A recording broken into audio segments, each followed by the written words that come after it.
Naisip ni Jinsung, nakadisplay na nga sa harap ng mata, paano niya hindi malalaman? Halos kalahating siglo na ang nakalipas, natuklasan ng imperyo ang isang pugad ng Jiaofi sa gitna ng Sikh Desert at nakakuha ng isang itlog. Nang marinig iyon, naggitingit si Jinsung. Ano? Totoo bang may Jiaofi? At nasupil nila ito. Gayunpaman, ang problema ay hindi namin mapisa ang itlog, kahit mahigit kalahating taon na. Sa pagkakataong ito, hinanap siya ng emperador para subukan niyang pisain ang itlog ng Jiaofi na ito. Agad na lumitaw sa sistem ang buong impormasyon ng misyon, Empire Quest, Jiaofi Egg. Kalahating taon na ang nakalipas, natagpuan ng mga kabalyero ng emperador ang isang bihirang itlog ng Jiaofi sa gitna ng disyerto. Dinala ng mga kabalyero ang itlog pabalik at sabik na sabik ang emperador na alagaan ito. Dahil ang Jiaofi ay isang maalamat na spirit beast, simbolo ng lakas ng imperyo. Ngunit walang nakakaalam kung paano pisain ang itlog ng Jiaofi. Dahil dito, hiniling sa iyo ni Emperor Celias, isang mahusay na summoner na humanap ng paraan para mapisa ang itlog. Hirap ng misyon, hindi alam. Mga kailangan, wala. Limitasyon sa oras, hindi alam. Gantimpala, isang summoning skill book mula sa Royal Library. Kung tatanggihan, bababa ang charisma kay Emperor Celias. Kung wala kang charisma points, tataas ang hostility points. Pagkabasa, napadasal si Jinsung. Paano ko malalaman to? Papisain ang isang itlog ng Jiaofi. Naramdaman ni Jinsung na imposible ito, naisip, hindi naman ako eksperto sa pagpapapisa ng itlog ng ibon, paano ko mapipisa ang isang itlog? Walang nakalagay na time limit sa misyon, anong ibig sabihin ito? Hindi niya talaga alam kung saan magsisimula. Hindi ko pwedeng sirain ang reputasyon ko sa pagtanggi sa misyong ito. Kaya tinanggap niya ang hiling. Naiintindihan ko na po, tingnan ko po kung ano ang magagawa ko. Pagkalabas pa lang ng kastilyo, bumuntong hininga siya ng malalim, na para bang ang bigat sa loob ay nagdulot ng matinding pressure sa kanyang mga balikat. Lalong nagiging komplikado ang lahat, 2 malalaking misyon ang tinanggap ko, pero wala pa akong nakukuha. At least, alam ko na kung saan makakakuha ng suporta para sa misyon ng Forgotten Ancient Monster. May ibinigay sa akin si Celias na item noon. Tungkol naman sa misyon ng pagpapapisa ng itlog ng ibon, wala akong kaalam-alam. Ano ang dapat kong gawin ngayon? Ipinagkatiwala sa kanya ng emperador ang responsibilidad na humanap ng paraan para mapisa ang itlog ng ibon na hawak nito. Inunat niya ang kanyang katawan, sinusubukang ibalik ang kanyang sigla. Mukhang hindi ko kayang pagsabayin ang 2 misyong ito. Dapat tingnan ko muna yung arena na binanggit ni Hyun. 5 araw ng bukas ang arena na ito, oras na rin para sanayin ni Jinsung ang kanyang mga bagong skill, kaya naghanap siya ng lugar para mangaso. Pagkatapos suriin, naalala niya na mayroon pang isang ants den dito. Sakto namang nag-message si Harin. Nagtatanong lang pala siya kung ano ang ginagawa niya. Naghahanda akong mangaso sa linggo. Susubukan kong i-level up ang experience points ko hanggang 79%. Si Harin naman ay nasa isang coffee shop malapit sa paaralan, pinag-uusapan ang kanyang vacation quest kasama ang isang kaibigan. Lakas loob pa siyang nag-message, masaya ako kung makakasabay tayong kumain kung libre ka. Nandito ka lang naman sa malapit, di ba? Hindi inaasahan ni Jinsung na medyo interesado rin siya rito. Naisip na magandang ideya ito, ngunit nang maalala, sumakit ang puso niya. Pero hindi, kailangan ko munang gamitin ang electric wave skill. Kinailangan niyang tanggihan ang imbitasyon ng isang magandang babae. Paumanhin, Harin, baka sa susunod na lang tayo kumain. Nasa hunting ground na ako ngayon kaya medyo mahirap umalis. Kahit hindi maganda ang natanggap na sagot, hindi nagpakita ng sama ng loob si Harin. Alam ko na, sige, kapag tapos ka ng mangaso, i-message mo na lang ako. Ah, teka, baka matagalan akong sumagot sa message, kaya ibibigay ko na lang sa iyo ang phone number ko.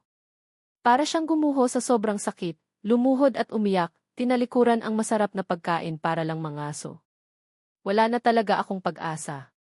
Hindi nagtagal, nakarating na siya, kasama ang kanyang mga alaga sa Giant Ants Den. Ito talaga ang inaasahan ko. Sige, magsimula na tayo.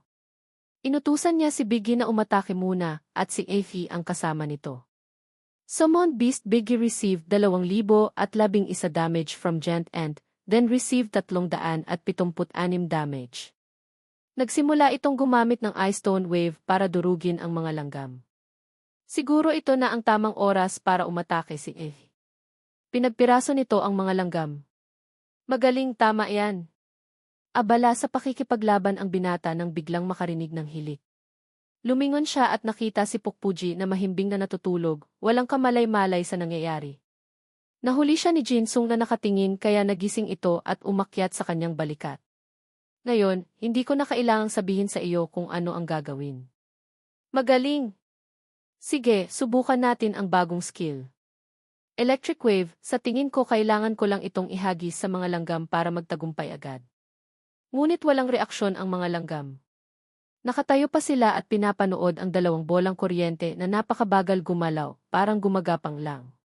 Lintik ang bagal. Paano ko aatakehin ang mga langgam nito? Tiningnan siya ng langgam na may pagtataka, na para bang sinasabi, seryoso ka ba, sa tingin mo matatamaan mo kami niyan?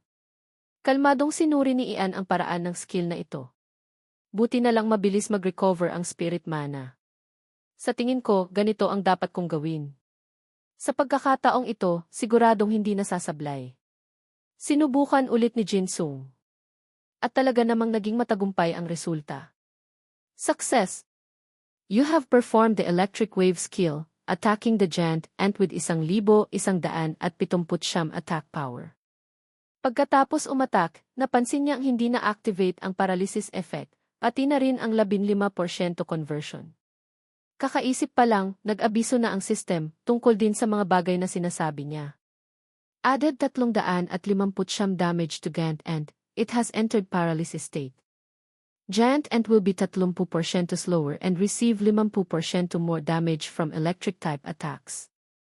Electric wave is on cooldown. Ito rin ang pinakaangkop na skill para sa mga D-mob. Ito ang tawag sa mga mahihinang halimaw na ginawa ng system, parang yung mga tumatakbo-takbo at nakikipaglaban sa mga superhero bago harapin ang pinuno. Sige, susunod na ang masayang parte. Tuwang-tuwa siya, walang tigil sa papuri sa mga mob. Whew! Ngayon, 79.9% na ang puntos ko. Baka umabot ako sa level 51 kung mag-ensayo pa ako ng kaunti. Hindi ako makakapunta sa arena kung mangyayari to. Sige, mga bata, umatras na tayo. Paglingon-lingon, nawala na naman si Pukpuji. Talagang marunong magpaalala ng iba. Akalain mo, may ginagawa pala itong sariling bagay sa harap na hindi maintindihan ni Jinsung. Anong ginagawa mo dyan, Pukpuji? Nang makitang hindi maganda ang sitwasyon, dali-dali niya itong ni-recall bago pa lumala ang lahat. Kakagawa pa lang, nakatanggap na naman siya ng 36 points dahil sinira ni Pukpuji ang isang itlog ng giant ant. Ngayon ko lang nalaman kung ano ang ginagawa niya. Agad na umakyat si Jinsung sa level 51. Hindi niya inaasahan na ganoon kabilis kaya napasigaw siya sa tuwa. Kahit umabot na siya sa level 51, mainit pa rin ang ulo niya at nagsisisi. Ang malas ko, dapat huminto na lang ako sa 78%. Gusto niyang isumon ulit si Pukpuji tapos hampasin. At malamig siyang nagtanong kay Evie, ano ang dapat nating gawin? Tumalikod si Evie, ayaw nang magsalita pa. Sa wakas, nagpasya siyang i-recall sila. Sige na, magpahinga na kayo. Bigla siyang napaisip ng kung ano-anong walang kwentang bagay. Kung gusto kong bumaba ng level, siguro ang paraan lang ay patayin ang sarili ko. Itatago ko lahat ng item na pwedeng malaglag kapag namatay. Kinuha ni Jinsung ang espada at sinabing, pwede namang itapon ang item na to kaya siguro gagamitin ko na lang. Ngayon, kailangan niyang saksakin ang sarili, ngunit nang itutok na niya ang dulo ng espada, bigla siyang natakot. Gayunpaman, kailangan pa ring gawin. You will lose experience when you die. You have dropped to level 50. You will not be able to connect for 24 hours. Pagkatapos ng laban sa mga dambuhalang langgam, may pribadong pag-uusap sina Jinsung at Harin. Medyo naiilang siya, hindi alam kung ano ang sasabihin kapag nagkita sila, pakiramdam niya ay magiging awkward ang atmosphere. Sabi niya magkita kami sa coffee shop sa tapat ng likod na gate ng universidad, di ba? Parang ganoon ang natatandaan ko kaya sinubukan kong pumunta. Mula sa malayo, nakita na niya ang malambing na anyo at mahabang itim na buhok ni Harin. Sa pagkakataong ito, talagang pinagmasdan niya ito. Hindi ko alam na may ganito palang kagandang babae sa unibersidad. Paano siya naging ganyan kaganda? Sikat ba siya? Nagtama ang kanilang mga mata, ngunit natulala si Harin dahil iba ang suot niya ngayon, hindi pamilyar. Ang ganda niya ay kapareho sa laro. Siguro hindi mo inedit ang karakter mo noong ginawa mo ito, di ba? Mas maganda ka pa kaysa sa karakter mo sa kailan. Baliktad naman ang iniisip ni Harin. Dahil gusto kong maging mas maganda, marami akong inedit. Iyon ba ang dahilan kung bakit hindi mo ako nakilala? Siguro na dismaya ka, no? Ang magkaibang iniisip nila ay aksidenteng nagdulot ng awkwardness sa lahat. Dahil sa hiya, niyaya ni Jinsung si Harin na kumain. Hindi pa ako nag-aalmusal kaya gutom na ako ngayon. Sige, alam ko ang isang masarap na kainan, tara doon. Magkaharap silang kumakain at nag-uusap na parang bagong magkasintahan. Ang paraan ng pagtingin niya sa pagkain ay maganda rin. Tapos na ang kanilang date, nagpaalam sila sa isa't isa at umalis. Pagdating ng gabi, bumalik siya sa kanyang silid at nagreklamo sa sarili. Grabe, pagod na ako. Ubos na ang enerhiya ko. Nakakatakot talaga ang mga babae. Pero kung hindi dahil kay Harin, kailan kaya ako makakasabay kumain ng babae? Balik na sa laro. Ah, teka. Bigla niyang naalala na sa loob ng 24 oras, hindi siya makakapag-konekta, ngunit sa laro ay komportable pa rin siya, kaya pinili niyang matulog sa kailan. Kinaumagahan, may isang maingay na pagtitipon sa labas. Hello, mga manonood, ito ang 8th, ang opisyal na game broadcaster ng Korea. Masaya kaming makasama kayo. Ako si Hen at ako naman si Lucia. Ang daming tao dito ngayon, no? Mukhang mas masigla ang buong arena kaysa isang buwan na ang nakalipas. Kahit rookie tournament lang ito at hindi ang main tournament. Hen, marami ng bagong class ang naidagdag. Sa tingin mo, aling class ang magpapakita ng pinakamataas na combat power sa arena? Sa tingin ko, para sa one-on-one matches, siguro ang assassin class. Iyon ang class na may mas mataas na attack power kaysa sa Dark Wizard at Summoner. Agad ding dumating si Jinsung sa arena. Mukhang sa wakas ay magsisimula na ang unang preliminary match. Si Assassin Limlong, isang bagong class mula pa lang sa unang laban. Ang kalaban niya ay si Warrior Leo, isang kapanapanabik na laban talaga. Lahat po, pakibigyang pansin, magsisimula na ang laban sa loob ng 5 segundo. Inaasahan ni Jinsung na mapanood ang labang ito. Isang assassin, paano kaya siya lalaban? Sa ibaba, maiinit ang hiyawan ng mga manonood. Ang dalawa ay determinado, walang gustong magpatalo. Ang paraan ng pag-atake o pagdepensa ni Limlong ay mas kalmado kaysa kay Leo. Ginamit pa niya ang invisibility skill kaya hindi nakahanda si Leo. Siguradong gagawa siya ng biglaang atake. Kahit alam mo na, wala ka pa ring magagawa. Nakita ni Jinsung na si Limlong ay isang karakter na mas dapat niyang bigyang pansin. Sa kasalukuyan, halos kalahati na ng gihi ni Leo ang nawala, ngunit hindi siya pwedeng sumuko ng ganoon lang. Mamatay ka na. Lintik. Ginamit niya ang shockwave para umatake ng matindi, ngunit agad na nagpakawala si Limlong ng maraming palaso bilang ganti. At opisyal na niyang natalo si Leo.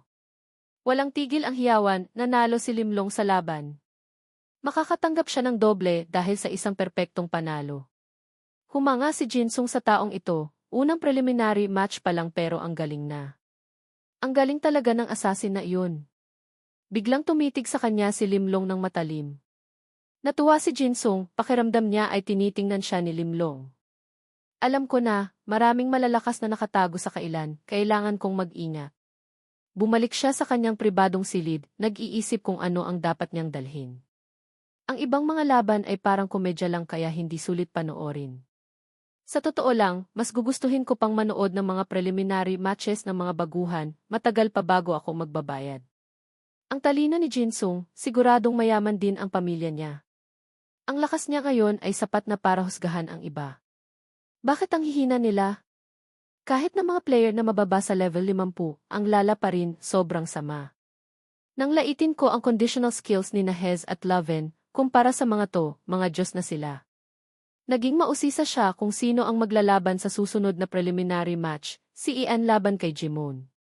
Dumating na rin ang sandaling ito, oras na para lumabas siya sa arena. Sa labas, nagsimula ng tumawag ang AC. Ang mga player na tinawag ang pangalan, pumunta na agad sa waiting room. Sa likod niya, isang malaking grupo ang sumusunod at nag-escort sa kanya. Una sa lahat ay sumisigaw ng pangalan ni Jimon, ang pinakadakilang Dark Horse. Bago magsimula ang laban, naisip na niyang itago si Slap bilang alas. Sa ibaba, nag-aagawan ang mga manonood sa pagsasabing tinitingnan sila ni Jimon, nagsisigawan. Dadalhin tayo ni Jim sa paraiso ng mga Dark Horse. Patayin ang summoner na iyan. Ang numero 1 Dark Magician, Jim. Nakatayo si Jinsung sa likod, naagaw lahat ng ningning ng lalaking iyon. Naiinis ako dyan. Numero 1 Dark Magician. Kung ganoon, ako naman ang numero 1 summoner dito. Hindi ako masyadong pamilyar sa assassin pero may kaunti akong alam tungkol sa Dark Magician. Kailangan ko lang mag-ingat sa Bone Prison at sa mga debuff skills niya, at mas mababa pa ang niya kaysa sa Magician at Archer. Simulan natin ang labang ito sa isang pasabog. Mag-focus sa kalaban. Sa pagkakataong ito, saka lang bumati si Jim sa kanya. Ikaw pala si Ian, masaya akong makilala ka. Mukhang hindi gusto ni Jinsung ang lalaking ito. Bakit ang peke tingnan ng isang lalaki? Nagkamayan sila, sana magkaroon tayo ng magandang laban. Magsisimula na ang laban sa loob ng 5 segundo. May ilang paalala si Jinsung. Pagkasimula ng laban, puntiryahin mo agad ang Dark Magician na yan. Siguradong ibubuhos niya lahat ng firepower niya sa akin kapag nagsimula na ang laban. Madaling matalo ang mga summoner kung mahuhuli sila bago pa magamit ng kanilang mga alaga ang kanilang lakas. Pero may ilang alas pa ako. At dumating na ang countdown, opisyal na silang nagsimulang maglaban para malaman kung sino ang mananalo. Halos mapatalon sa gulat si Jim. Ano to? Akala ko ba sa simula ng laban, magiging labanan ito ng summon beast niya laban sa mga undead ko? Bakit siya sumusugod sa akin? Nahulaan na ni Jinsung mula pa sa simula na gagamitin ng lalaking ito ang Bone Prison skill, kaya naghanda na siya ng maayos na taktika para gumanti. Hindi makapaniwala si Jim sa nangyayari, sumigaw siya sa kawalan ng pag-asa. Impossible. Paano siya naging summoner? Mukha siyang assassin. Kung nahuhulaan ni Jinsung kung saan tatama ang skill, hindi mahirap umiwas. At saka, inilagay ko lahat ng stats ko sa agility. Nagpatuloy siya sa pagsugod habang ina-activate ang i-identify weakness. Nagsummon si Jim ng mga buto para gawing panangga, pinipigilan si Jinsung. Lahat ng kilos na ginagawa niya ay nasa kalkulasyon na ni Ian. Sa huli, madali siyang basahin. Sa puntong ito na ang tamang oras para isummon si Slap. Humihingal si Jim dahil mula pa sa simula ng laban, puro pagdepensa lang ang ginagawa niya, wala pang ataking tumama sa kalaban. Sulit kaya ang paghanga ng mga babaeng iyon sa kanya? Dinurog ng ice wave ang mga bungo, naging abo. Ang tanawin sa harap ay nagpahanga sa lahat. Kahanga-hanga. Ano iyon? Ang galing. Parang action movie, ang tindi ng laban, wala pang 30 segundo. Habang nawawala siya sa pag-iingat, lihim na tumakbo si para umatake. Naapektuhan si Jim ng bleed effect at makakatanggap ng kabuang 515 damage sa loob ng 0 segundo. Sa kasalukuyan, nawalan na siya ng 3,000 G. Galit na minura ni Jim si asong ulol.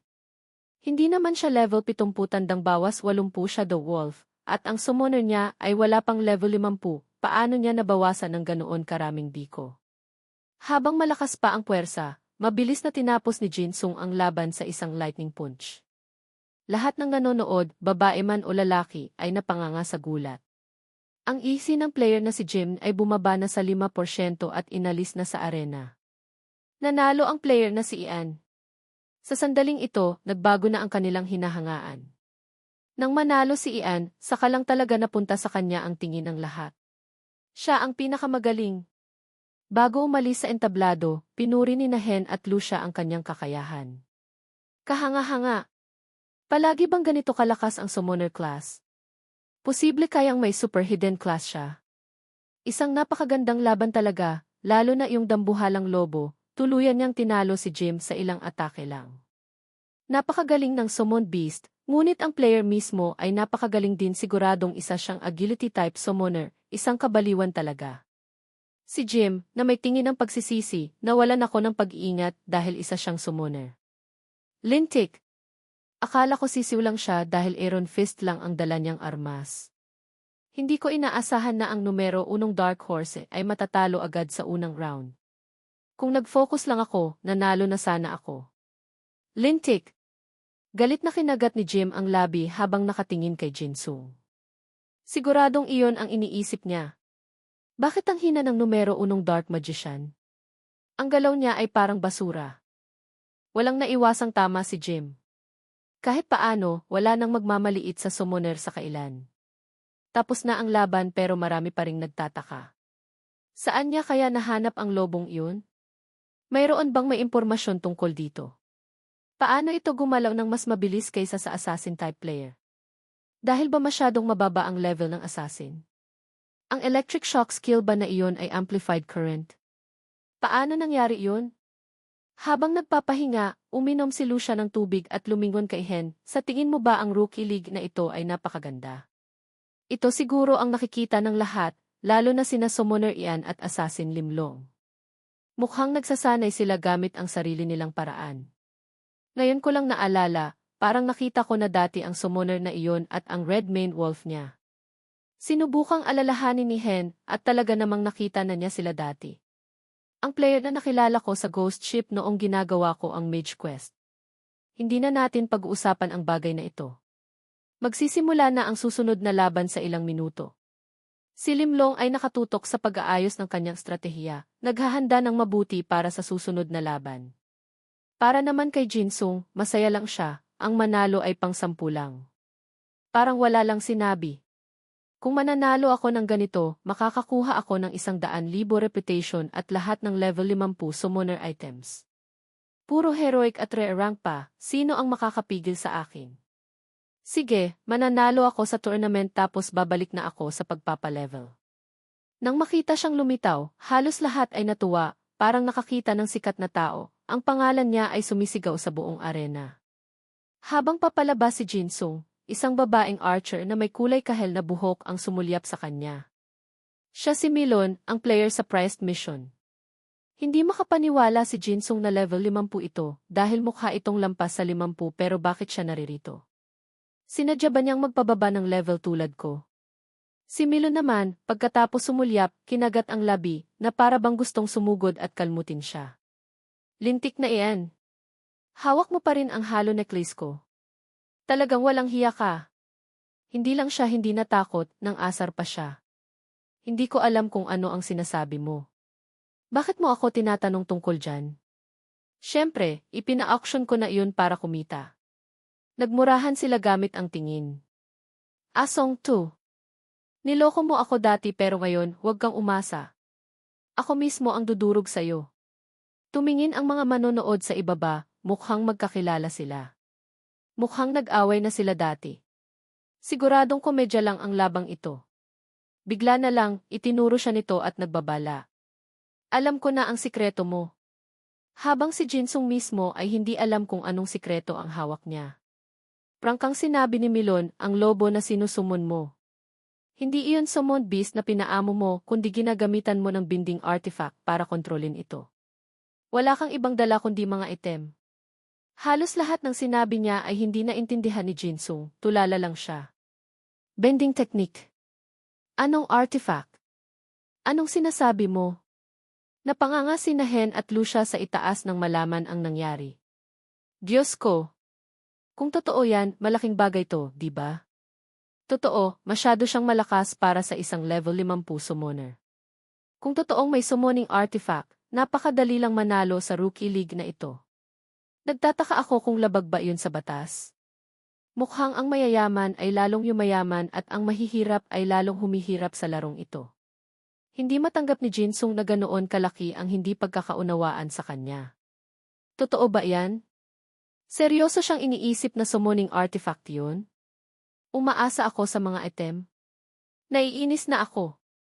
At naniniwala ang mga tangang iyon sa sinabi niya. Nagbibiruan ba tayo? Walang pakialam si Milon kahit alam na niya ang totoo, siya lang ang nagpapatunay. Hindi na kailangang magsalita pa. Tara na. Wala akong pakialam sa lobo, uunahin kitang patayin. Magsisimula na ang laban sa loob ng 5 segundo. Galit na galit si Jinsung sa kanya. Tanga! Pupuksain kita sa loob ng 30 segundo. Sumugod siya ng buong sigasig para manalo ng mabilis. Hindi inaasahan ni Milon na mahuhulaan niya kung anong skill ang gagamitin niya, kaya ginamit niya ang homing arrow. Mataas na antas na skill yun. Nagtataka ako kung paano niya nahanap ang skill para matutunan ito. Dati rin akong archer type player, bakit hindi ko alam to? Kahit tamaan ako, hindi naman masyadong malaki ang pinsala. Lahat ng kilos sa laban ay nasa prediksyon na ni Milon, ngunit kahit paano, hindi niya kayang talunin si Jinsung. Ang homing arrow skill ay tinamaan ng Pukpuji Summon Beast ni Summoner Ian. Hindi makapaniwala si Milon sa nakikita. Anong skill iyon na kayang tumalo sa isang tama lang? Iyon ang bulletproof vest, at iyon din ang dahilan kung bakit kaya kong tumanggap ng ilang tama. Habang nawawala siya sa pag-iingat, humanap si Jinsung ng paraan para makalapit hanggat maaari. Matagal ko nang hinihintay to. Isang hampas lang kaya na niyang tapusin ang laban. Mananalo si Ian. Ang sarap sa pakiramdam kung patuloy akong lalaban sa mga taong tulad nito. Pagdating sa semifinals, pumasok ulit siya sa pribadong silid para maghanda ng stratehiya. Jitsen, masyadong madali ang laban hanggang ngayon, pero siguro magiging hamon sa akin ang semifinals. Ang kalaban sa harap niya ay isang bata, at isa rin itong Dark Wizard. Kahit bata pa, sinabi ni Jinsung sa sarili na hindi dapat maliitin ang kalaban. Ipinakilala niya ang sarili bilang si Ian. Magkaroon tayo ng magandang laban. Hindi inaasahan na ganoon ang magiging reaksyon ng bata. Hindi ito sumagot kundi naisip lang, sa wakas, nakaharap din ako ng isang may kakayahan. Hindi magiging madali ang labang ito, pero maraming malulungkot kung matatalo sa round na ito ang pinakadakilang wizard sa kontinente. Masamang summoner ng kadiliman, hanggang dito na lang ang swerte mo, at matatalo ka sa akin. Maghanda ka na. Nang makita ang ekspresyon nito at ang paraan ng pakikipag-usap sa sarili, natakot si Jinsung. Ano ba to? Mayabang ba ang batang to? Para siyang delusional, dark wizard siya. Anong karapatan niyang akusahan akong dark summoner? At saka, pinakadakilang wizard sa kontinente. Nakakatawa. Pagkatapos magyabang, saka lang ito nagsalita para magpakilala. Ang pangalan ko ay Ganhuni, mas mabuting itatak mo iyan sa isip mo, kahit hindi sulit sabihin sa isang malapit ng mamatay. Napahawak si Jinsung sa ulo, ano ba to, hindi ba't umaarte lang ang batang to? At magsisimula na ang laban sa loob ng 5 segundo. Sa mga sandaling iyon, bumulong si Huni, gumising ka mula sa selyadong kailaliman. Mga alagad ko, bigyan niyo ako ng isang matagumpay na panalo. Nang makita ni Jinsung ang mga kalansay na sinumo ng wizard na iyon, naramdaman niyang hindi maganda ang mangyayari. Ang unang dapat mapansin ay kulay itim sila, isang hidden class. May hidden class ang batang iyan, kaya pala kaya niyang magsummon ng mga kalansay na hindi ko pa nakikita dati. Sa totoo lang, hindi ko alam kung anong mga skill ang gagamitin niya. Dapat nanood muna ako ng ilang laban na may dark wizard. Bakit wala akong napanood ni isa? Sinisi niya ang sarili, napakalaking pagkukulang nito para sa semifinals na ito. Kakasimula pa lang ng laban, natamaan na agad si Jinsung ng dark base skill ni Huni. Kapag naapektuhan ng skill, babagal siya ng 20%. Ibig sabihin, hindi niya matatapos agad ang labang ito, tulad ng mga nauna, kaya nagpa siyang lumaban ng normal. Ege, salakayin mo siya mula sa gilid. Slap, gamitin mo ang ice wave. Sabay silang umatake. Sa harap, isang magulong grupo ng mga summoned beast ni Huni. Ang Dark Warrior ay naparalisa, babagal sila ng 30%. Pansamantalang may kaunting pag-asa si Jinsung na manalo. Si Huni naman ay tuwang-tuwa, hindi nga madali. Gayunpaman, hanggang dito na lang ang swerte mo. Ang sumunod na skill na tinawag na Dark Judgment ay ang pangunahing attack skill ng Dark Wizard. Mabilis ang skill na ito, ngunit mahulaan ang direksyon nito sa pamamagitan ng kamay ng nagkakast. Tuwang-tuwang pinuri siya ni Huni, magaling ka, pero sayang dahil ako ang kalaban mo. Muahaha! Hanggang sa puntong ito, ganyan pa rin kakakaiba ang ekspresyon ng batang iyan, siguro wala nang lunas ang sakit niyang delusyonal. Ngayon na ang pagkakataon ko. Slap, gamitin mo ang electric punch. Pagkatapos gamitin ang skill na ito, lalo pa siyang nahiya. Nagtaka si Huni, wala naman siyang sinuntok. Ngunit lahat ay plano, akala mo lang yan, ito ang totoong atake. Sugod, Lifei. Ang mga itim na kalansay ay nadurog, kasama ang tingin ng panghihinayang ng bata. Muli itong sumigaw, lahat ng ito ay nasa prediksyon ko na, mamatay ka na para sa paghihiganti. Gayunpaman, kahit sinubukan niya, mukhang malinaw na kung sino ang mananalo. Summon Beast Defy has dealt critical damage to Huni. He officially lost 2,272 D. Nagmamadali siyang natuwa ngunit hindi pa doon natatapos ang lahat. Na-activate ang A Dead Man's Revenge, skill ng bata, at nag-reflect ng 266% damage. Summon Beast Div received 62,270 damage. Umabot sa ganito kalaking numero ang pinsala, pati si Jinsung ay nagulat. Nagbibiro ka ba? Ganoon kalaking pinsala? Impossible. Wala pang 8,000 ang gihi ni Evie. Kung ganito, si Evie IT. At muling nakatanggap ng 750 damage. Nang makitang imposible na ang sitwasyon, dali-daling ni-recall ni Jinsung si Evie.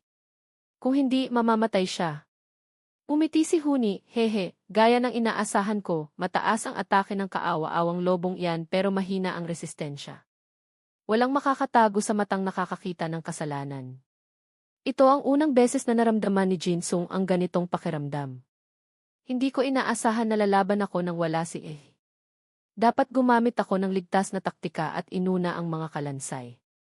Pero siguradong nakatanggap na rin siya ng malaking pinsala, at ang Dead Man's Revenge skill na iyon ay siguradong hindi magtatagal kaya may pagkakataon pa ako. Isang mapanlin lang ng ngiti ang lumitaw sa mga labi ni Huni, dapat ko bang hulaan kung ano ang iniisip mo ngayon? Gamit ang aking napakatalinong isip, siguradong iniisip mo na nawalan na ako ng maraming di ba? Siguradong ganoon. Hindi mo maitatanggi. Ang sumunod na skill na pinakawalan ay tinawag na Soul Drain. Gamit ito, bumalik na ang ihi ko. Ngayon, paano mo ako matatalo kung wala na ang lobo mo? Nagsimula nang mag-alala si Jinsung, pinagpapawisan. Kung hindi ako mag-iingat, baka matalo ako sa labang ito. Ano ang dapat kong gawin? Ibang-iba ang labang ito sa mga nauna, napakahirap.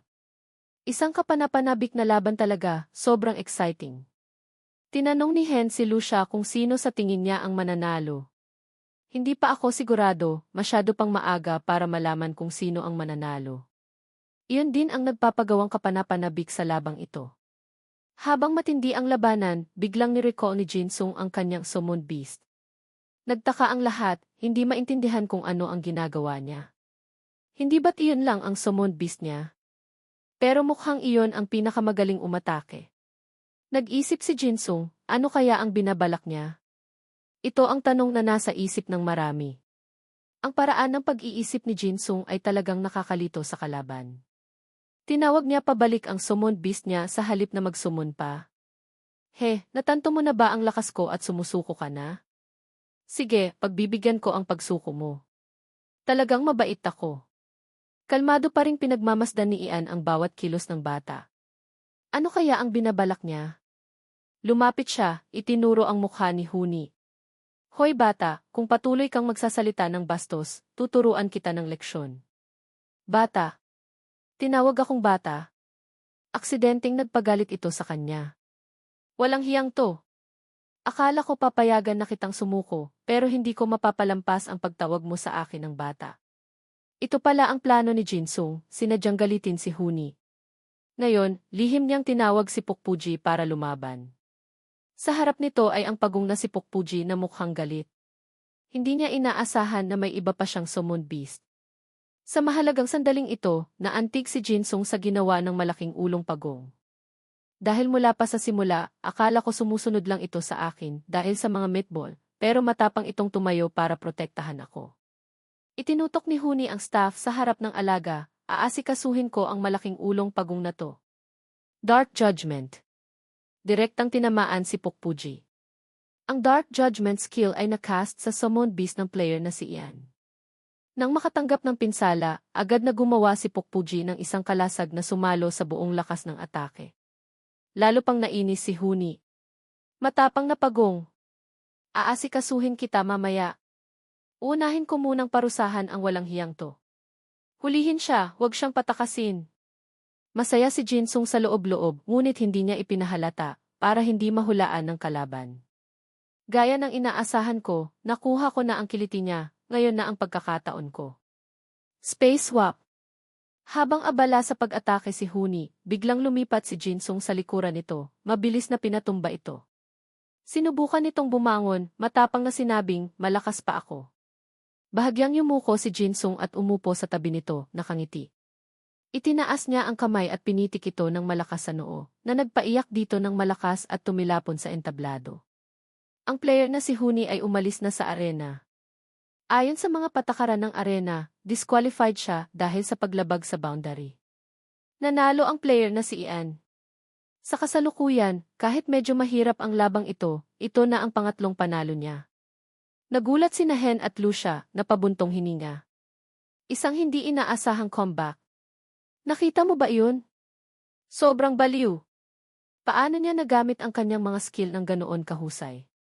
Nanalo siya nang hindi na kailangan ang lobo na sinusumon niya gamit ang artifact.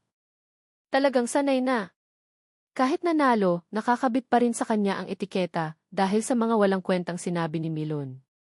Hindi artifact, yung walang kwentang artifact na iyon. Totoo ba? Sa ibaba, hindi matanggap ni Huni, bumubulong. Dapat ako ang nanalo. Malapit na akong manalo. Lumapit si Jinsung para aliwin ito. Huwag kang umiyak, bata. Ganyan ka matututo. Sa susunod na gusto mong subukan ulit, lalabanan kita. Gustong makipaglaban ulit ni Huni agad-agad. Gabi na. Ito ang support center ng AKDs. Ang mga babaeng empleyado dito ay abalang-abala sa pagsagot sa mga tawag. Opo, hello. Ano po? Rookie tournament? Gusto niyo pong manood ng live ngayon? Hindi ko na alam kung pang ilang beses na to, bakit sila sabik na sabik manood ng isang tournament na hindi pa tapos. Ang mga forum ay napakaingay din anong nangyayari sa rookie tournament. Hindi lubusang naiintindihan ng mga babaeng ito ang sitwasyon sa labas ng arena. Pagdating sa finals, muling nakaharap ni Jinsung si Limlong. Gaya ng inaasahan ko mula sa simula, hindi ko inaasahan na gagamit lang siya ng mga basic assassin skills para makarating sa round na ito, habang ako naman nailabas ko na lahat ng alas ko. Hindi talaga magiging madali ang labang ito. Unang nagsalita si Limlong. Hello Yan, gustong-gusto kong panoorin ang mga laban mo. Mukhang magkasundo ang dalawa, hindi tulad ng mga nauna na halatang nagpapagalingan. Masaya akong makilala ka, magkaroon tayo ng magandang laban. Malapit nang magsimula ang final match ng rookie tournament sa pagitan ni na player Limlong at player Ian. Ang mga manonood sa ibaba ay nagsisigawan, hindi na mahalaga kung sino ang mananalo. Ipakita mo sa amin kung anong meron ka, summoner. Lahat ay mausisa sa tunay na kakayahan niya. Magsisimula na ang laban sa loob ng 5 segundo. Nag-unat si Jinsung para makuha ang pinakamagandang resulta. Kahit anong isipin ko, hindi ito kalaban na pabor sa summoner. Kung hindi ko mahahanap ang paraan para harapin ang invisibility skill na iyon, wala akong tsansang manalo. Kailangan kong i-maximize ang aking mga pandama at iwasan ang unang tama gamit ang aking mga reflexes. Pagkatapos, kailangan kong manalo bago maubos ang cooldown ng invisibility skill niya. Kakasimula pa lang ng laban, wala pang ilang segundo, ginamit na agad ni Limlong ang invisibility skill. Isang kalaban talagang dapat katakutan. Gayunpaman, medyo kakaiba nang makita niyang hindi ginagamit ni Limlong ang invisibility skill. Akala ko gagamitin niya ang invisibility skill at atake agad. Ang matagal na cooldown ng invisibility skill ay isang disadvantage. Siguro gagamitin niya ito mamaya. Kung ako siya, gagamitin ko ang invisibility skill sa mga mapanganib na sandali. Kung mabibigo ako, masyadong malaki ang panganib.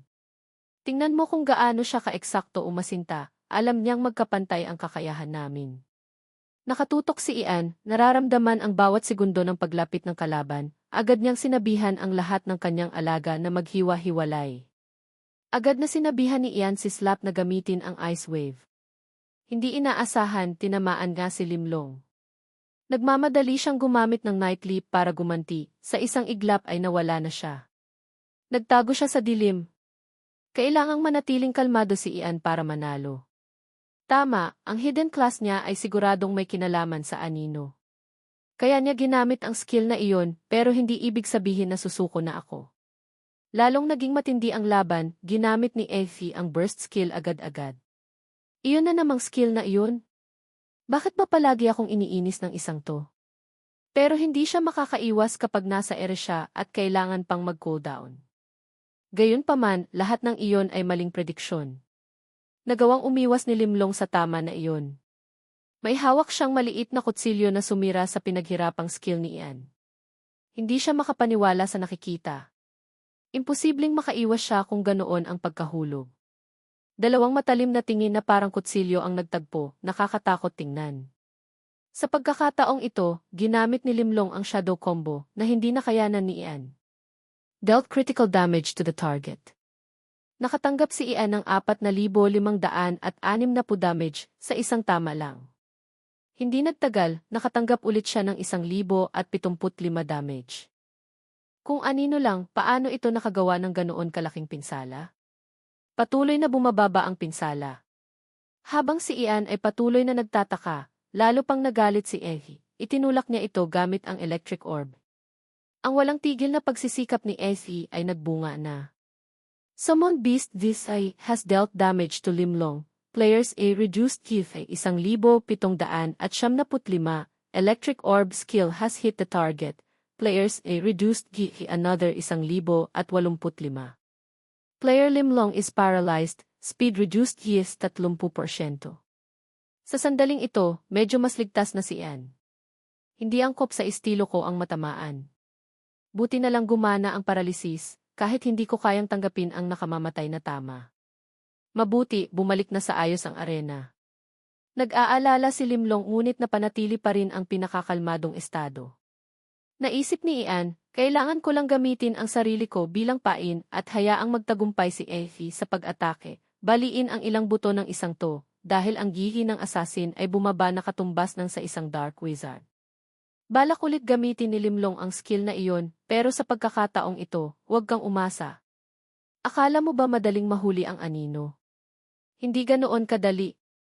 Wala namang anino, invisibility skill ba iyon? Nasaan na siya? Nahulaan niya kung nasaan ang kalaban, hindi niya inaasahan na matatamaan niya ang target. Player Limlong has suffered paralysis. Napangiwi siya sa sakit, natamaan ako. Gayunpaman, sinubukan pa rin niyang ilabas ang buong lakas niya. Lumitaw ang summoned beast na si Pukpuji para protektahan si Ian kaya ito ang tumanggap ng critical damage. Pukpuji's reduced heals 27. Kasabay nito, nisummon ni Ian si Pukpuji para gawing kalasag. Kaya natamaan ito at nawala ng 27 Pagkatapos, itinago niya si Pukpuji sa likod ng kanyang damit at nagpatuloy sa pag-atake. Gayunpaman, hindi niya namalayang natamaan na pala siya at nawala ng maraming di. You have been poisoned, so you will lose 315 d per second. Dahan-dahang hinawakan ni Ian ang sugat para gamutin ang sarili at nadagdagan ng 843. Interesado si Limlong sa kakayahan ni Ian. Hindi siya masama, di ba? Perpekto ang paggamit niya sa mga skill na meron siya. Habang naglalaban, nahulog ang maskara ni Limlong na nagbunyag ng isang napakagwapong mukha. Ngunit kahit paano, pansamantala lang ang paggagamot sa sugat, hindi pwedeng abusuhin. Masyado nang mababa ang gihi ni Ian ngayon, pero hinding-hindi ako susuko. Ibubuhos ko lahat ng lakas ko sa desididong ataking ito. Sumigaw siya, malakas na sinabi ang 3 salita. Sumuko ka na. Ang bilis ng atake ay talagang nakakahilo. Wala pang ano-ano, nagpalit na sila ng posisyon, hindi nakahanda si Limlong, nanlaki ang mga mata sa gulat. Ang matalim na tingin at ang nakangangang bibig na may matatalas na ngipin ni Effie ay sapat na para matakot ang kalaban. Kinagat nito ng diretsyo ang braso niya, dumugo ng husto. Player Limlong lost 3,150 d, suffered severe damage, and will lose 630 d per second. Lihim na natuwa si Ian dahil natupad ang kanyang nais. Kung ipagpapatuloy ko ang pagpapahaba ng oras at hahayaan si E na umatake ng walang tigil, siguradong maubusan siya ng E dahil sa tama ni E. Kumpiyansa akong mapipigilan ko ang mga naunang dark attacks niya. Kaya sa ngayon, mas mabuting dumistansya muna ako sa kanya. Sa bawat tama, naiinis si Ian sa kakayahan ni Limlong. Kailangan kong patagalin ang oras. Kung mapapanatili ko ang kasalukuyang sitwasyon, unti-unti siyang maubusan ng E hanggang sa bumaba sa 5% at matatapos na ang labang ito. Nag-clone si Limlong at naging maraming Dark Blades, sabay-sabay na inatake si Ian. Nagmamadali niyang tinawag sina Dicky at Slap. Ito na ang desididong tama. Ang dalawang alaga niya ay walang tigil na hinabol si Limlong. Napilitan siyang huminto para lumaban. Dark Blade skill. Parang may mali dito. Hindi inaasahan na gantihan si Ian. You have been attacked give player Limlong's Dark Blade. Player Ian lost 1,375D. Tapos na ang laban, natalo si player Ian dahil mas mababa sa 5% ang kanyang E. Matagal na naglaban ang dalawa, sa wakas ay nagkaroon na ng tiyak na resulta. Masakit na nagtanong si Ian sa sarili, nabigo ba ako? Si player Limlong ang nanalo. Nang araw na iyon, sunod-sunod ang putok ng mga paputok, maingay dahil sa maningning na tagumpay na ito. Sige na, ayos na iyan. Ngayon, tingnan natin kung anong reward ang nakuha ko. Nakakakaba talaga. Nag-aalangan siya kung aling kahon ang unang bubuksan. Sige na, ito na lang. Pagbukas, isang singsing na may attack power na 205 hanggang 235, magagamit ng 255 beses, heroic rank. Nangangailangan ng 100 mana bawat gamit, kailangang level 50 pataas para magamit. Spirit mana 30, Charisma 50, Leadership quality 15%. Passive effect. Kapag suot, magre-recover ng isang spirit mana bawat segundo, maximum increase of 5% sa charisma at loyalty ng summoned beast. Ang item ng player na si Ian ay hindi pwedeng ipagamit o ibenta sa iba, at kapag namatay, mawawala rin ang item. Isang espesyal na singsing para sa summoner. Ang gamit at passive effect ng singsing na ito ay talagang angkop sa akin. Kahit medyo nadismaya dahil hindi pwedeng ibenta o ipahiram sa iba. Maingat niyang isinuot ito sa kanyang daliri. Medyo nalungkot lang ako na hindi mabibenta ang item na ito. Hindi sapat ang soul energy ko para sa electric oscillation skill. Kaya ang pagkakaroon nito ay napakaganda na, parang saranggola na tinatangay ng hangin. Ngayon naman sa weapon chest, sa loob ay isang pana na nagniningning. Ito ang blending bow of the summoner, attack 205 tandang bawas 235. Durability 600, paghahati 6,000, option, agility panandang pandagdag 6, summoning energy positibo 30. Critical hit chance positibo 5%, critical hit damage positibo 70%. Ito ay isang longbow, heroic rank, requirement level 50 panandang pandagdag, attack 200 tandang bawas 375. All stats of summoned unit, agility and attack, increase EOS 20% and 30% respectively. If it deals a critical hit to an opponent, recovers 3 spirit energy and leaves a blending mark on the enemy. The mark lasts for 5 seconds. Attacking a marked target will reduce all skill cooldowns used 5 seconds. Item belongs to player Ian, cannot be lent or traded, and will not drop upon player's death. Isang marangal na pana ang ibinigay sa summoner dahil sa kanyang mahusay na laban sa arena. Napahawak si Ian sa baba, pinagmamasdan. Mas maganda pa ang nakuha kong item kaysa inaasahan ko. Pero medyo malaki to, Kung papalitan ko ang armas ko, hindi ko magagamit ang link skill, mawawala ang critical hit rate increase ng summoned beast ko at ang buff ng leadership skill ng aking kamao. Pero ang pag-recover ng spirit energy at ang slow skill ay medyo kaakit-akit din. Nagtaka siya kung ano ang dapat niyang gawin. Gagamitin ko ang pana pero itatago ko ang kamao hanggang sa makahanap ako ng armas na may link skill. Ngayon, kung mangangaso ako, mababawasan ng husto ang cooldown ng training ability ko dahil binabawasan nito ang cooldown ng hanggang 5 segundo. Nabanggit ko na rin lang, tingnan ko nga ang kakayahan ni E. Ang training skill ay tumaas hanggang intermediate level 8 at ang ability ni Evie ay lampas sa 50. Napakaganda. Ngayon, kung magkakaroon pa ako ng isang bagong summoned beast, kaya ko na siyang alagaan ng maayos. Hindi ko magagamit ang link skill kapag nagpalit ako ng armas. Kapag nakahuli ako ng isang special o hero rank summoned beast at na-evolve ko ito, magiging sobrang astig. Habang abala sa pagkalkula para sa bagong item, bigla niyang naalala na may nakalimutan siya, ngunit hindi niya matandaan kung ano. Yung pustahan pala na aabot ako sa level 73 bago matapos ang bakasyon. May 1 buwan at 0 araw pa bago magsimula ang semestre, at ang unang linggo ay add-drop period kaya siguro hindi kasama. Ang unang klase ni Professor Lee Jin-gok ay sa Huwebes, kaya sa kabuuan may 50 araw pa siyan. Sa pag-iisip pa lang nito, ramdam na niya ang pressure, nanginginig ang kamay, sunod-sunod ang tulo ng pawis. Sumasakit ang ulo niya, sinasabunutan ang sarili. Lagot na. At nagpatuloy si Ian at ang kanyang mga alaga sa pangangaso. Sa kasalukuyan, umabot na siya sa level 62 sa loob lang ng isang linggo. Hindi masama, pero kailangan kong bilisan pa. Nagunat siya at bumuntong hininga, kailan kaya ako aabot sa level 73? Pagkatapos, sinuri niya ang system para makita kung paano tumaas ang epekto. At least, ang skill sa isang partikular na system ay dapat nasa level 60 para mas mabilis ang pangangaso. Potential Burst, Direct Skill Type, Level 1, Effectiveness 5%, Cooldown 20 minutes, Duration 1 minute 20 seconds. Requirement, can only be used on summoned beasts. Increases the combat skills of summoned beasts by exploding their potential. All combat stats of the designated summoned beast will increase 100% of its potential. Skill level and effectiveness will increase duration. Gamit ang potential burst skill na ito, doble ang combat ability ng summoned beast. Maganda to. Ngayon, si Pukpuji ay level 61 na, si Ihihi ay 63, at si Slap ay umabot na sa 64.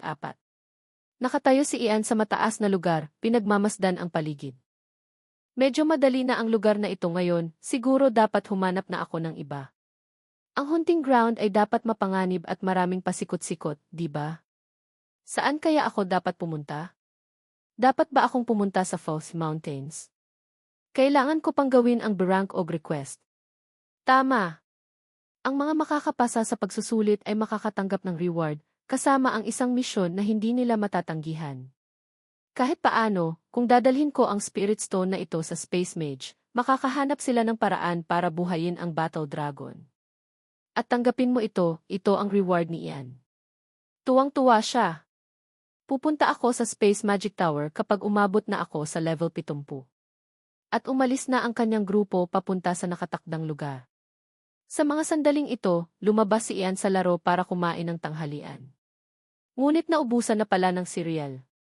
Sige, magpapadeliver na lang ako ng pagkain, hindi naman ako makakalabas ngayon. Tingnan natin kung may impormasyon tungkol sa mga bagong halimaw sa paligid ng False Mountains. 2 bagay ang ginagawa niya, tinitingnan ang impormasyon habang tumatawag para mag-order ng pagkain. Ang bagong halimaw ay ang Lava Witch, na tagpuan sa Lasing Plateaus Underground Dark Dungeon. Level 73 tandang bawas 75 ito. Mga 12,000, attack at defense mga 200, hindi pa alam ang skills.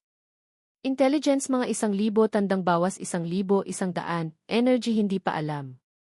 Ang Lava Witch ay isang rare rank elemental. Sa Fire Zone, patuloy na nagdudulot ng hit damage sa malawak na lugar, mga 3.2 kilometro, tiyak na magdudulot ng paso. Inaasahang makakatanggap ng mataas na pinsala kapag naipon ang epekto. Nang makita ang itsura nito, nagustuhan at naging interesado si Ian. Ang natural na kakayahan nito ay D-attack, maraming stats ang hindi pa alam. So, ito ang Fire Zone skill, malaki ang pinsala nito, kahit malawak ang apektadong lugar. Sige, huhulihin ko ang isang to, Lava Witch, akin ka na. Bigla siyang napaisip, pero rare rank ba to? Marami na akong na-evolve na common rank units, kaya gusto kong manghuli ng rare rank at i-evolve ito. Pero ang problema ay oras. Kung gusto kong manghuli ng rare rank na pwedeng mag-evolve, gaano katagal kaya yun? Siguradong matagal. Nako, ang hirap magdesisyon. Pero kung mahuhuli ko ito, doble ang bilis ng pagpapalevel ko. Tumayo siya at isinara ang computer. Sige, sapat na ang impormasyon, kakain muna ako tapos magkoconnect ulit. Maya-maya, nakarating na si Ian sa Fofi Mountains. Matagal na akong hindi nakapunta rito. Marami akong nakuha sa lugar na ito bago ako tuluyang nag-restart. Ang lungga ng mga bandido sa Fofi Mountains ay siguro nasa paligid lang dito. Ang average level nila ay mga 68 hanggang 72, kaya hindi masamang hunting ground ito. Sa unahan, isang bangin na walang katapusan. Mas malawak ang bangin kaysa natatandaan ko, pero siguro gagana pa rin ang plano ko. Sa mga sandaling ito, nisomo ni Ian si Slap. Slap, dalhin mo ang mga batong iyon dito. Nag-aalala akong hindi sila kayang i-teleport dahil masyadong malalaki. Pero mukhang nagawa na natin. Pwede ka bang magtago doon, Slap? Nakikita mo ba ang mga bantay doon? Dahan-dahang lumapit sa kanila, huwag kang pahuhuli, tapos hintayin mo ang senyas ko. Nagsimula silang gawin ang plano. Sa pagkakataong ito, nagpa siyang gumamit ng pana. Hawak na niya ang pana at palaso, at bumaba sa lupa ng pinakamagaan hanggat maaari kasama si E. Pagkatapos, mabilis na ikinabit ang E-Boost sa pana dahil pana ang gamit niya. Ang galing, may paralysis effect din ito. Sakto nang papakawalan na niya ang pana, saka lang siya napansin ng mga bantay. Kailangan ko silang matalo agad nang hindi sila nakakaganti. Ang paralysis ay dagdag lang, ang unang palaso ay direktang tumama sa mukha ng isa, na napasigaw ng malakas. Ang bandido ng bundok ay naparalisa, babaga ng 30%, positibo 50% damage from electric type attacks, boost cooldown reduced. You have hit with boost, dealing 1,479 damage to the mountain outlaw. Boost deals an additional 527 damage. Kasabay nito, inutusan ni Ian si Essay na kagatin ang isa pa. Kailangan nilang maghiwalay para matalo silang lahat ng sabay-sabay. Kakapatay pa lang ng dalawa, may nakakita sa itaas at sumigaw, may kalaban. Lahat magtipon sa gate. Habang tumatawag, kinakalembang niya ang kampana para lahat ay mapansin ang sinasabi niya. Nang makitang hindi maganda ang sitwasyon, itinuro ni Ian ang daan kay Davy. Lahat ay bahagi ng matagal ko ng plano. Kumagat na sila sa pain, ang galing. Galit na binuksan nila ang gate ng kuta at lumabas. Tumatakbo ang lintik na iyon. Patayin siya. Sa mga sandaling ito, naglalaro pa si Ian ng pusa't daga sa kanila, pinapaikot-ikot na parang tanga. Tingnan natin kung mahahabol niyo ako. Walang tigil naman sila sa pagsigaw, huminto ka dyan. Patayin siya. Parusahan siya. Tumakbo sila ng medyo malayo, siguro lumabas na silang lahat. Sige, lahat ay naaayon sa plano, oras na para bumalik sa simula. Algay. Tungkol naman sa kanila, kung makakarating sila sa destinasyon, si Slap na ang bahala, magaling din siyang magtago. Kakaiba rin ang kilos ni Napukpuji at Chippy, gusto niyo rin bang gumawa ng astig na bagay? Sige na, pero sa susunod na lang, palaging may ibang pagkakataon. Huwag na kayong magreklamo, sumakay na kayo sa likod ko. Habang nakikipag-usap sa kanyang mga alaga, bigla silang lumitaw sa harap niya, malakas na nagtanong. Sino ang nangahas na hamunin kami? Mga bandido ng Fofi Mountains ba? Nang makita sila ni Ian, lihim siyang napangiti, gusto ba niyang magmukhang astig? Sa huli, halimaw lang din naman sila. Slap, talon. Isang dambuhalang paa ang malapit ng bumagsak para durugin sila. Sa puntong ito, wala nang takas. Summon Beast Slap has dealt 2,340 damage to them. Nahuli na sila, kaya kailangang gamitin ang utak. Gayunpaman, nawalan din si Slap ng 2,872 dahil sa pagtalon mula sa mataas.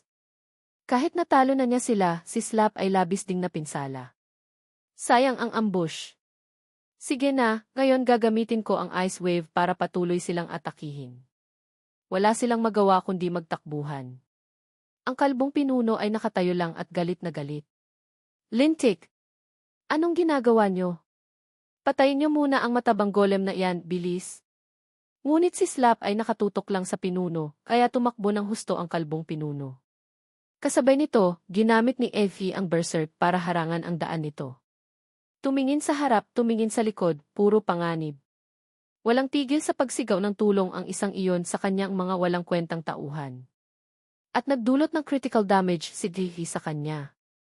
Ang bandido ng Fossey Mountains ay nawala ng 5,475 gi, makakatanggap ng 1,075 damage bawat segundo dahil sa bleed status sa loob ng 1-0 segundo.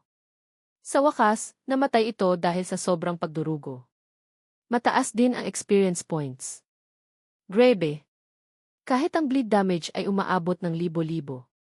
Lahat sila ay namatay sa loob ng 4 hanggang 5 oras pagkatapos makagat ni A. Magaling, napakagaling. Ngayon lang napansin ni Ian ang maningning na marka na naiwan sa bandido ng Fossey Mountains. Lahat ng cooldown ay mababawasan ng 5 segundo. Tuwang-tuwa si Ian.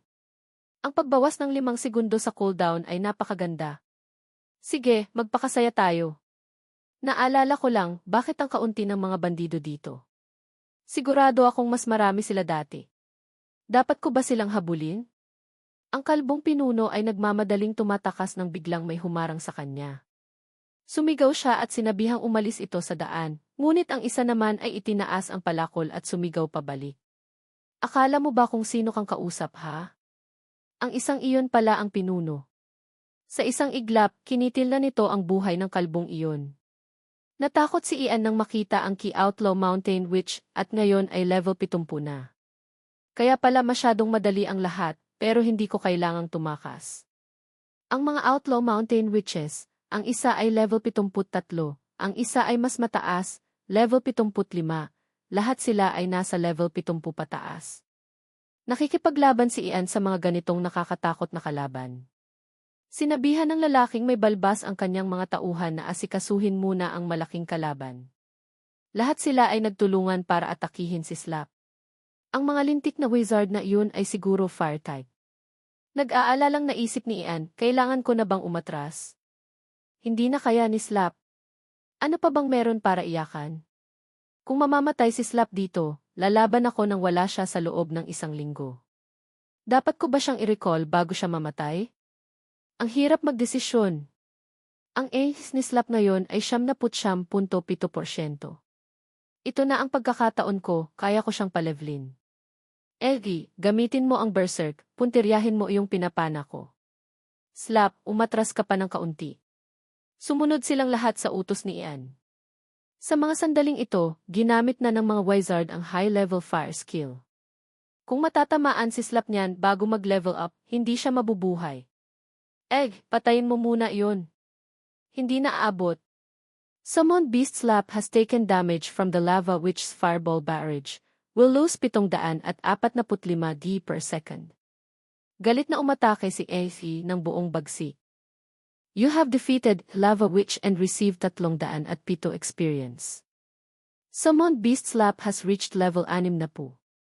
Nakahinga na rin ng maluwag si Ian. Magaling! Full na ulit si Slap, oras na para tapusin silang lahat. Sakto ang tiyempo, lalong lumalakas ang paniniwala sa tagumpay. Gayunpaman, hindi pa nawawala ang liwanag sa katawan ni Slap. Nag-i-evolve ba siya? Isang malakas na liwanag ang sumabog, nagpatilapon sa mga wizard ng napakalayo. Ang Ice Golem Slap ay nag-evolve bilang Abyssal Golem. Tuwang-tuwa si Ian. Abyssal Golem, pamilyar pakinggan. Posible kayang ang mga halimaw sa mga islang may kailaliman ay nagiging abyssal monsters kapag umabot na sila sa special rank. Si Pokpuji rin ay abyssal turtle. Intermediate training effectiveness increased. Successfully evolving a summoned beast has upgraded to advanced training. Advanced training is at level 0, needs 78.7% to reach the next level. Naiyak siya sa tuwa. At na-upgrade pa mula intermediate training hanggang advanced training. Ano ang mabagal sa intermediate training? Talagang rare rank. Muling sumigaw ang lalaking may balbas, ano pang tinitingin-tingin niyo dyan? Atake. Kahit anong sitwasyon, mas masaya si Ian ngayon kaysa mawala ng kontrol sa harap ng mabigat na kalaban. Ano ba naman yan, hindi man lang nila ako pinapatingin sa status window ni Slap. Isang suntok lang ni Slap, kaya na niyang tapusin sila ng mabilis, Kasabay nito ay gumawa ng isang bolang lupa para ipatalsik sila. Wow, ang galing! Ang astig mo talaga, Slap. Mas maganda pa ang evolution kaysa inaasahan ko. Ito ba ang lakas ng Abyssal Golem? Sige, tapusin na natin to. Sa mga sandaling ito, tanging ang lalaking may balbas na lang ang natitira, kaya takot na takot ito. Itinaas ang palakol, nanginginig na nagtanong, bakit ako na lang ang natitira? Lahat ay naayos na pagod na si Ian, ngunit masaya dahil nag-evolve si Slap. Nag-evolve siya siguro dahil nag-level up, di ba? Ang evolution requirement ba ay level 65? Pero si Dithig naman ay nag-evolve sa level 20. Magkaiba ba sila? Ang natural na kakayahan ay maa-update kapag na-click ang skill. Tungkol naman sa Abyssal Protection Pit, ang sinaunang tagapagtanggol ng kailaliman, nagtataglay ng dambuhalang katawan at mapanirang lakas. Sayang, hindi ka na pwedeng mag-evolve pa.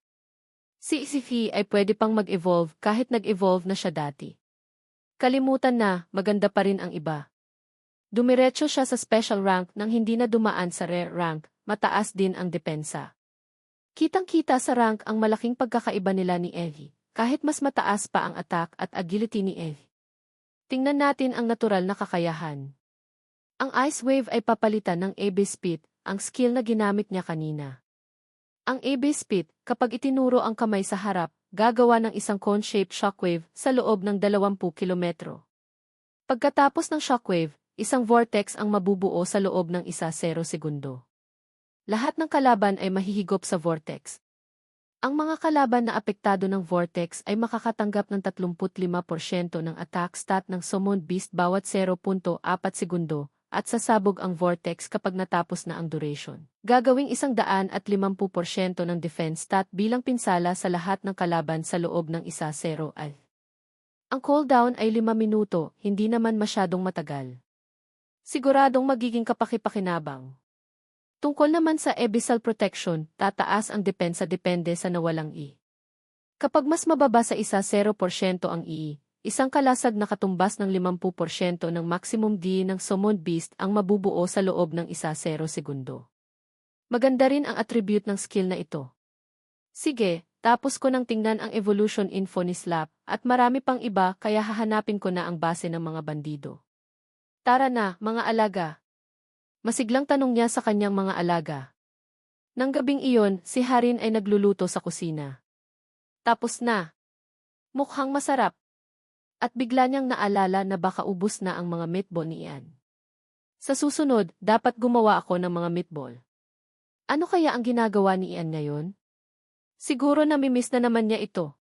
Nang gabing iyon, sina Ian, Slap at Diffie ay abala pa rin sa pagpuksa sa kanila. Si Slap ay nakatayo sa mataas na lugar, walang tigil na naghahagis ng malalaking bato pababa para durugin sila, tinutulungan si Ian. Sobrang pagod na siya ngayon. Kailangan kong magpahinga at magpagaling. Kahit paano, kailangan ko ring maghanap ng mga gamit. Hawak niya ang meatball sa kanyang kamay, nagpakita ng cute na ekspresyon si Pukpuji, humihingi nito. Kahit anong gawin mong mukha, wala kang makukuha. Alam mong ito na ang huling meatball, di ba? Ang cute talaga. Sa susunod na magkita kami, kailangan kong humingi ng maraming masarap na pagkain kay Harin. Ang pangunahing prioridad ni Ian ngayon ay umabot sa level 70. Kasabay nito, nag-message ang kaibigan niya, tinatanong kung ano ang ginagawa niya. Kahit gaano kapagod, sinasagot pa rin niya ang mga mensahe. Busy ako sa mga natitirang quests, kailangan kong umabot sa level 73 bago magsimula ulit ang klase. Medyo mahirap to, kahit hindi ko kaya, kailangan kong gawin. Ang tanging magagawa ng kaibigan niya ay batiin siya ng good luck. Paano mo gagawin yan? Nasaan ka ngayon? Hindi siya sumagot ng marami, sinabi lang na hayaan na lang, babalik siya kapag tapos na. Sandali lang, sobrang busy ako. Bakit ba palagi siyang nagme-message? Nagrereklamo siya sa sarili, ngunit hindi pa rin binabaliwala ang mensahe ng iba. May sinisenya si Pukpuji kay Ian. Tatanungin mo kung bakit ako busy pero nandito lang ako sa tabi ng itlog. Dahil dito. Bago pa makapagpaliwanag ng maayos, nagpakawala na siya ng isang pana. Hindi inaasahan, tinamaan niya ang isang ibon. Talagang sagana sa item dito. You have successfully captured Lofia. Lofia, level 72, Yi 15,760, energy up to 7,950, attack 7, defense 275, agility 1,052, intelligence 347. Type, predatory bird, rare rank, nature, timid, cannot evolve. Regarding inherent ability, soaring wind, Lofia possesses the ability to sense wind currents, takes no damage for 5 seconds, increases flight speed gives 70%. Rare bird inhabiting the Fok Mountains, possessing beautiful white plumage. Gaya ng inaasahan ni Ian, dahil masyadong mataas ang agility nito, kailangan kong taasan ang agility ko gamit ang mga skill na meron ako. Gagamitin ko lang ito sa maikling panahon kaya hindi na kailangang pangalanan. Grabe, ang daming leadership skill na kinakain ng batang to, wala na akong espasyo para sa stat na yun. Kailangan kong linisin agad ang lugar na ito at taasan ang leadership stat ko, tapos babalik na ako sa pangangaso. Ang sarap mangaso ngayon, isang napakagandang araw. Sa sentro ng Afosi Mountains, mahigpit na binabantayan ng mga gwardya ang gate, mukhang nakita na nila si Ian. Agad na ginamit ni Slap ang iba'y speed skill at umatake. Lahat sila ay nagsisigawan ng tulong. Nahihigop ako. Naging mas epektibo ang epekto ng kamao nang ma-activate ang iba'y speed, at mas maganda pa, nakakuha si Ian ng 2 electric orbs. Pagkatapos, lumipat siya sa electric oscillation skill para hindi sila makaganti. Gaya ng inaasahan ko, ang pagpatay ng maramihan ang pinakamasarap sa lahat ng uri ng pangangaso. Balik na tayo sa pana, mas maganda ang pag-atake ng paunti-unti kaysa pagpatay ng maramihan. Tinamaan ni Ian ang kalaban. Ang pinuno ng mga bandido sa sentro ng False Mountains ay nasa level 80. Nang makita ang numerong ito, natigilan si Ian. Level 80. Nasa level 75 lang ako bago ako tuluyang nag-restart. Hindi pa kasama ang armas niyang naging crossbow. Kaya kong tumakbo dahil tumaas ang agility ko pagkatapos kong makuha si Lofia. Pero ano ang dapat kong gawin? Hindi kaya ko to mag-isa. Ang mga nasa bundok ay kaunti lang ang ihi kaya siguro kaya kong manalo ng mabilis. Ito ang sariling pag-asa ni Ian. Slap, gamitin mo ulit ang Abyss Pit, sabay sa pana ko. Egg, hulihin mo ang pinuno. Sumimangot ang pinuno ng mga bandido, nagitngit at minura sila, mga lintik. Minamaliit niyo ba ako? Ginamit niya ang isang buff, na karaniwang mga matataas na ranggong boss lang ang mayroon. Buong determinasyon si Ian, kailangang patayin siya sa lalong madaling panahon. Sino ba namang makakaalam kung ano pa ang ibang skill niya? Agad niyang ginamit ang i-identify weakness, skill at sinabihan si Gay na gamitin agad ang Berserk. Matindi ang labanan ng 2 panig, ngunit sa huli, ang panig pa rin ng mga bandido ang nasa panganib. Sinusubukan pa rin nilang lumaban ng husto, ngunit hanggang kailan kaya nila ito magagawa? Si AC naman ay patuloy lang sa pag-atake, walang pakialam sa ekspresyon o ano paman ng kalaban. Lalong nainis ang pinuno ng mga bandido, ginamit niya ang crossbow para asintahin si A. Ngunit nakalimutan niyang nasa likod ni Effie si Ian. Huwag kang mayabang. Protektado ni Ian si Dehi ng husto. Akala niya magaling na siya pero nawalan siya ng pag-iingat. Kasabay nito, sumunod si Effie sa pana at sumugod para atakihin siya. Ngayon, kahit anong mura pa ang sabihin mo, nasa harap mo na si Effie. Ano pa bang magagawa mo bukod sa pagmumura? May silbi ba ang pagmumura? Sayang lang sa laway. Ginamit ni Effie ang kanyang mga kuko para kalmutin siya ng husto. Summon Beast Defy has dealt critical damage to the bandit leader.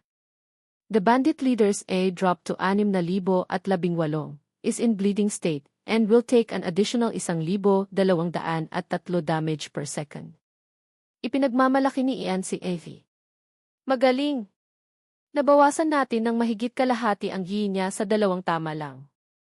Humihingal ang pinuno ng mga bandido, nag-iisip kung magpapatuloy to, kaunti na lang Bago pa matapos mag-isip, inatake ulit ni Effie ang isa pa niyang braso. Gayunpaman, nabigo. Summon Beast Defy has taken damage from the bandit leader. David A dropped to 5,956. Halos 6,000 damage sa isang tama lang. Hindi man lang niya ginamit ang crossbow. Kahit bumaba ang depensa ni Ehi sa berserk skill niya, imposible to. Ang buff ba na ginamit niya kanina ay para sa atake niya? Nandadaya ang isang to? Galit na galit si Ian ngunit hindi siya basta-basta umatake. Umatras ka, Slap. Ihagis mo ako doon. Nag-aalangan si Slap kaya nagsalita si Ian. Alam kong mapanganib pero ihagis mo na lang. Ang crossbow at pana ay sabay na umaatake ngayon.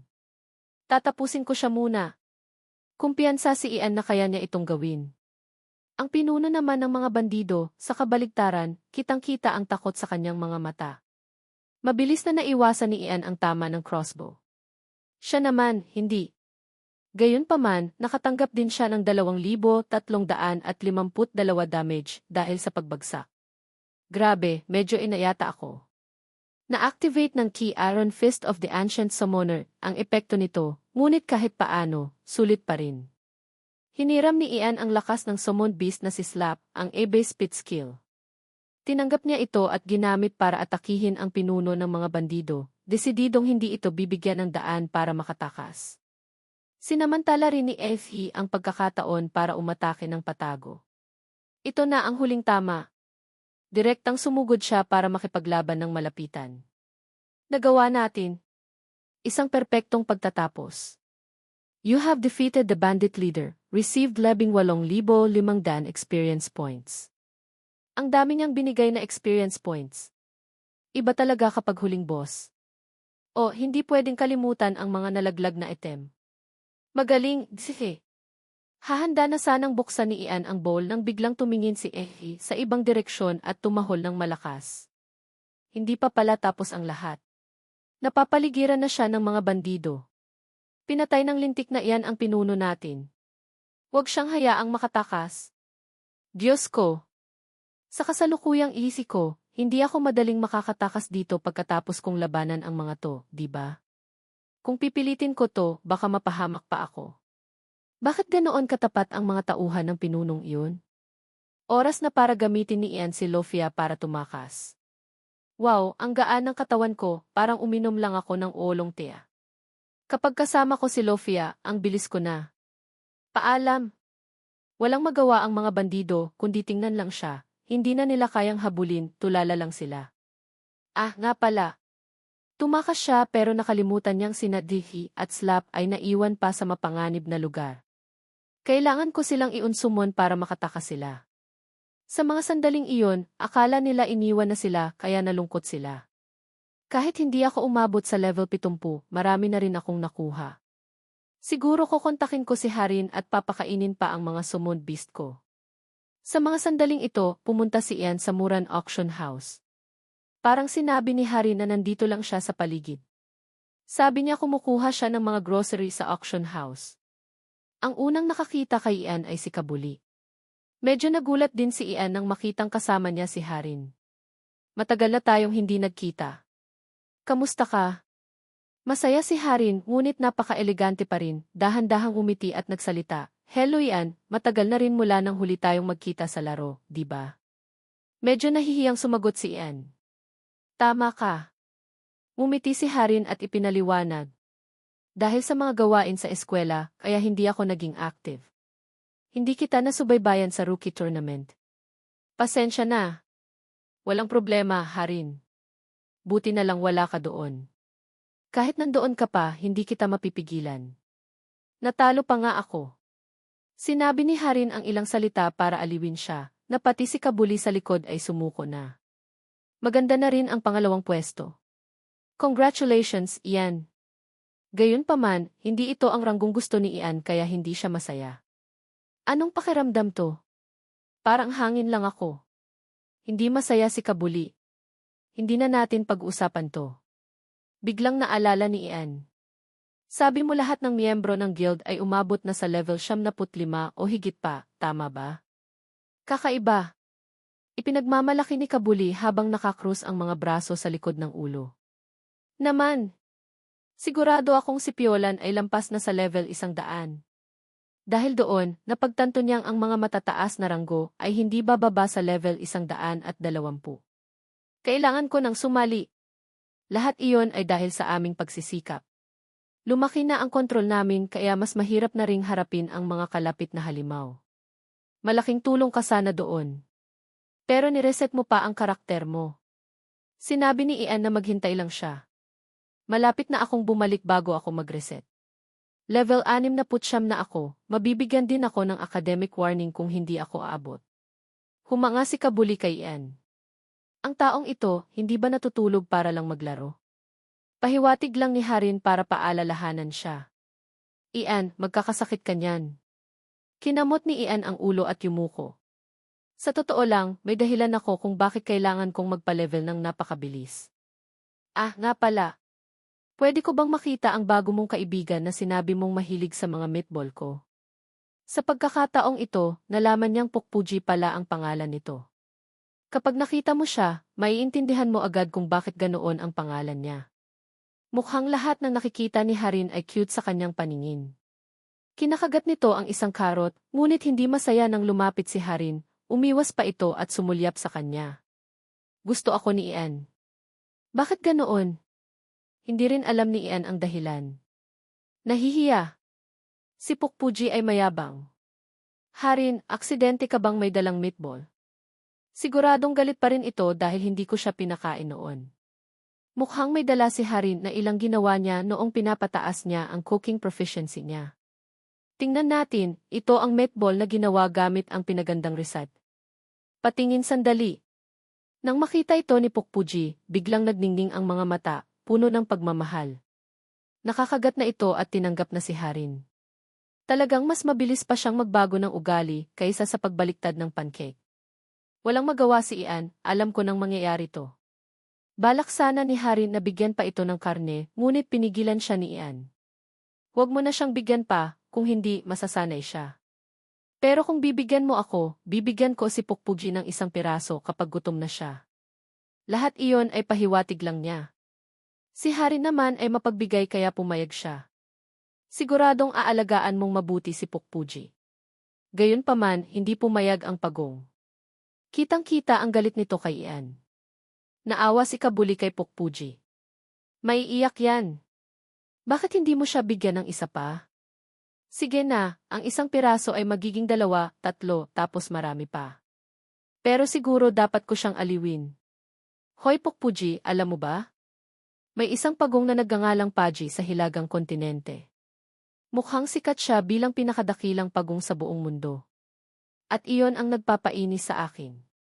Sa pagkakaalam ko, walang pagong na makakapantay sa kagwapuhan at kadakilaan mo.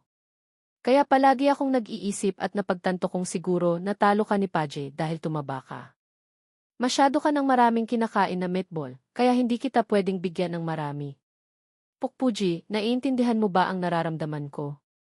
Parang na-manipulate na ito sa sinabi niya, umiiyak na. Kaya magtiis ka pa ng kaunti, tutulungan kitang maging pinakaastig na pagong sa buong mundo. Nang marinig ang mga peking salitang ito, nasuklam si Kabuli, sinungaling. Nagpatuloy sila sa kanilang paglalakbay para mangaso. Kaunting lakad na lang, makakalabas na tayo sa Fohi Mountains. Lalong umiinit ang hangin. Mukhang papalapit na tayo sa scorched land. May epekto kaya ang mga meatball ni Harin sa mga lava patrol? Hindi ko nga alam kung kumakain ba sila ng pagkain. Hay, sa tingin pa lang, ayoko nang pumasok sa lugar na iyon, pero hindi pwedeng hindi ako pumasok. Kailangan kong manghuli ng isang halimaw at kailangan kong umabot sa level 70 sa lalong madaling panahon. Si Effie at si Slap ay nahihirapang labanan ito, matagumpay na nasira ang buntot nito. Sa underground dungsyo ng scorched land, pumasok si Ian kasama sina Vicky at Slap sa isang libingan. Napakainit sa loob dahil sa mga lava egg. May ilang lava quam at lava quat na nagbabantay dito. Hindi siya pwedeng maging kampante dahil kung mabibigo siya at mahigit 1-0 ang sumugod sa kanya, mapapanganib siya. Kailangang mabilis na bumaba sa pinakamababang palapag ng dungsyon para mahuli ang lava patrol. Kapag mas mababa ang palapag, mas bihira ang mga halimaw. Ilang halimaw ang sumugod, maingat na sumusuporta si Slap sa likuran niya. Si Effie naman ay naghihintay ng utos, kung sino ang unang papanaan niya, iyon ang aatakehin nito. Pagkatapos magbigay ng utos, iniumang niya ang pana, inactivate ang boost. Kailangan kong mabilis na makatakas sa mga demonyong ito. Kailangan ko pang bumaba sa pinakamababang palapag ng dungsyon para mahuli ang lava patrol. Nakakainis. Kapag mas mababa ang palapag, mas bihira ang mga halimaw. Sana sa susunod, espesyal na. Tiningnan niya ulit si Slap, kawawa naman, pangarap ng maraming babae. Inilagay niya si Slap sa likuran, kung susugod yan sa unahan, siguradong mapupunta kaming lahat sa impyerno. Si Ace naman ang inatasang umatake sa mga papanaan ko. Oras na, mga kapatid, sugod. Direktang tinutukan ni Jinsung ng pana ang halimaw na may mukhang apoy at pinana. One-hit potential burst. Mabilis ding nakipagtulungan sina Slap at Divy. Bawat tama, isang kalaban ang tepok. Sa ganitong kabilis na progreso, ang pinakamababang palapag ay isyu na lang ng oras. Kahit paano, bihira pa ring halimaw to, sino ba namang hahayaang madali kang makalusot? Masyadong maagang nag-isip si Jinsung, dapat dahan-dahan lang. Ayan, alam ko na. Habang abala sa pakikipaglaban, bigla niyang napansin na nagbago na ng kulay ang mga kalaban. Kontaminado ba ang mga to? Ang masangsang na amoy na ito, mission ba nila to? Sige na, babalikan ko na lang sila mamaya. Ngayon, mag-i-explore muna ako sa ibang lugar. Kung dito lang ako, baka ma-stroke ako. Ang tatlo ay parang ahas na gumagapang papunta sa ika-negatibo, 1-0 palapag. Sabik na binuksan ang pinto, Diyos ko. Ang apoy ng lava ay nagliliyab, sobrang init, parang nag-iihaw ng karne. Mukhang si Jinsung na naman ang unang nakatuklas ng pinagmulan ng lava. Fire attribute charisma increased tibay 5%, fire resistance increased tibay 1-0. Hindi ko pa naririnig ang tungkol sa bagay na ito dati, tapos ako pa ang unang nakatuklas. Hehe, ang swerte ko naman. Wala pang 1-0 segundo ang kasiyahan niya, may bago na namang problema ang lumitaw. Isang halimaw na may 2 sungay sa ulo. Sinabi niyang si Jinsung ang nakapasa sa pamantayan. Ang pamantayan para makapasok sa lugar na ito ay siya. Buti na lang hindi siya agad umatake, tamang desisyon yun. Ang halimaw na may ulo ng kambing na ito ay nagpakilalang tagapagtanggol ng pinagmulan ng lava, ang pangalan sa G ay Helien.